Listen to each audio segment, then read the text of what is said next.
প্রিয়জনেরা, প্রতি সকালবেলা আমরা আত্মার এই খড়গের অনুষ্ঠানে যুক্ত হই একটাই কারণে, যেন ঈশ্বরের বাক্য আপনার কাছে পৌঁছায়।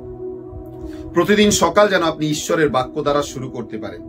প্রবচনমালা অধ্যায় 2 পদ সংখ্যা 10 লেখা রয়েছে, কেননা প্রজ্ঞা তোমার হৃদয়ে প্রবেশ করবে, সদ্জ্ঞান পুলকিত করবে তোমার প্রাণ।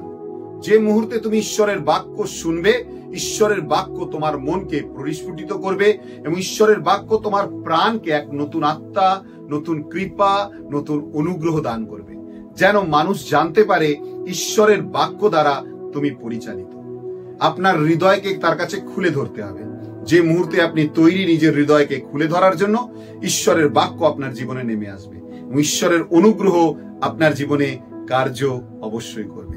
শেয়ার করুন, যুক্ত থাকুন এবং আরো মানুষকে জানান। ধন্যবাদ, আপনারা আমাদের সাথে প্রতিনিয়ত যুক্ত আছেন এবং ঈশ্বরের কৃপা অনুগ্রহ আপনাদের জীবনে নেমে আসছে। যুক্ত থাকার জন্য অজস্র ধন্যবাদ। সকলকে জয় যিশু।